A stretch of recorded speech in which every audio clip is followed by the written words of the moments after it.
naglabas na ng statement si Senador Joel Villanueva.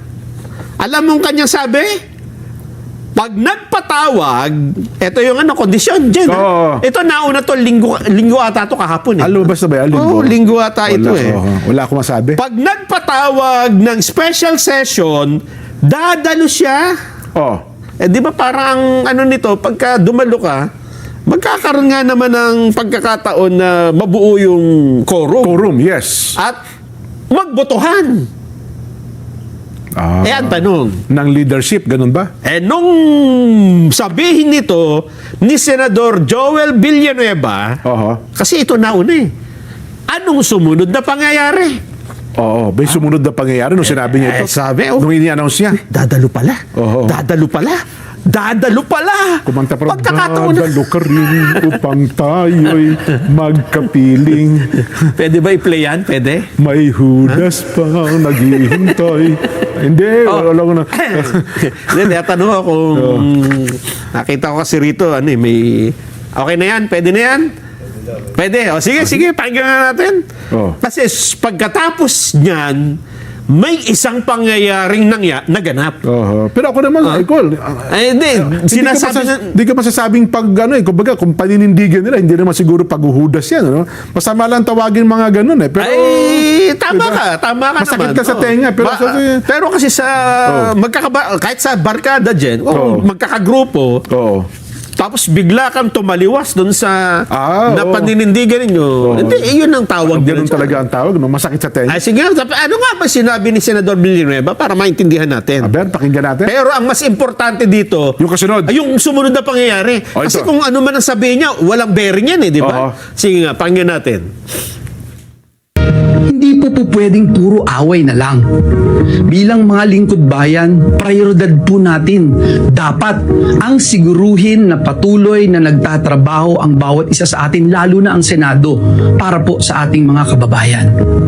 Sa pagkakataon po na magkaroon ng special session, tutuparin po natin ang ating sagradong tungkulin sa ilalim ng ating saligang batas. We will be there. We will be there. Ibig bang sabihin nito, Senador Villanueva, safe ka na? Pero teka lang ako, qualify lang natin gaya nung Chis Escudero, hanggang ngayon walang malinaw na pahayag kay Chis Escudero na siya'y lumilipat sa Gatchalian Black. Wala na naman din eh. Yun din naman, yun ang dito kay Joel Villanueva, liwanagin din natin. Wala rin. Ang konteksto, hindi sinasabing lilipat din siya. Magkakaalaman lang, Jen. Yan. Dito sa sumunod na pangyayari. Ang mangyayari lang kapag naging 13, may quorum. Pero yung quorum na yun, hindi ibig sabihin na isang buhos kayo sa isang bagay na kagustuhan ninyo. Diba? Kung nagbotohan ayun na nga, yun ang punto. Eto na. Anong sabi uli ni Senador Villanueva? I will be there. Kinanta ni Michael Jackson. Kapag ka daw, may ipatatawag na special session ang Pangulo, I will be there. At yun na nga, ang nangyari. Nung marinig ito, alam ko dyan, natatawa kasi parang halatang halata naman. Nang marinig ito, Nino? Nang marinig ito... Nino yan, sino nakarinig? Hindi ko alam kung sino nakarinig. Kasi ang ganda ng scoring niya, talagang talagang may production Production. Yes. At nang yan nga po ay mangyari, parang hudyat na pag ito nangyari, gagawin natin ito. Okay. Ang nangyari po, eto na nga. Anong sabi ni Senador Villanueva? Kapag may session, may panatawag ang Pangulo, I will be there. Ayun na nga. You will be there. Yes. Eto na. Nagpatawag na po ang Pangulong Bongbong Marcos ng special session. Yun ang sinasabi ko. Alam mo kung kailan? Kailan yan? June 17. Wednesday. Wednesday. Ayun na nga. At ano naman ang pag-uusapan nila? Anong ka-special na pag-uusapan? Ang mga nandito daw, dapat yung mga nabinbing panukala, gaya ng social protection, edukasyon, kalusugan, at iba bang tulong, ay maipasa, lalo na sa kalamidad sa Mindanao. Pero di ba sabi ni Senador... Supplemental budget ba yan? Ang sabi ni Senador Marcoleta, hindi naman kayo may emergency yan. Ayun di ba kasi may mga budget naman na. Ang special session, dapat talaga urgent at meron talagang pangailangan na daglian.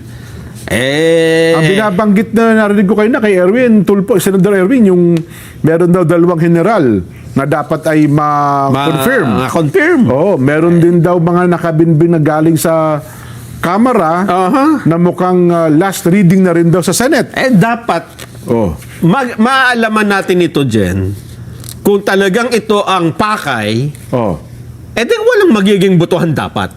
Diba? Wala. Kung ano lang dapat, yung legislative works lang nila. Kasi baka nangyari dyan ay nag-session, may quorum, tapos bigla kayo nagbutuhan at pinalitan nyo ang Senate President, pinalitan nyo ang lahat ng mga chairmanship, pinalitan nyo ang kung sino-sino.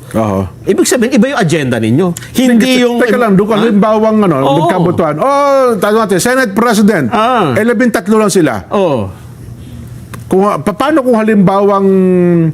Kasi sabi ni Cheese at saka Senador Joel, hindi naman sila lilipat sa Gatchalian Group. So, 11 halimbawa ang bumoto ng pabor kay Wing Gatchalian at hindi naman bumoto ng pabor Cheese Escudero at saka Cheese Escudero at saka Joel Villanueva. Magkakaroon ba ng Senate President na bago? Magtatalo-talo sila dun. Pero, wait muna, ha? Debate. Tapos, kasi hindi natin alam kung ano talagang gagawin nung dalawa doon, di ba? Kasi nung nakaraan, di ba, nagbotohan ng pro tempore, tapos chairmanship. Hindi naman kumikibo si, si Cheese Escudero nung time na yun, di ba? Nakatahimik lang siya sa isang sulok, nakaganon lang siya, patingin-tingin lang. Kung ganun din ng, hindi nga rin sila bumoto. Pero pag ganun-ganun lang din sila. Magpo-proclaim sila ngayon doon. Lalong magulo. Kasi may quorum na, magiging legal na yung pagdinig nila. Yun, sinasabi pero ang Senate President yata, kinakailangan mo ng 13 boto talaga eh. Majority of all its members. Sabihin na natin. Sabihin na natin na hindi rin bumoto yung dalawa. At 11 pa rin ang bumoto. Pero Jen, nakita naman na natin sa mga nakaraan eh. Bagay. Kung paano nila ipilit yung sasabihin nila hindi naman kayo present eh. Paano namin kayo pabubutuin eh, may quorum kami rito. Yan ang, di ba? So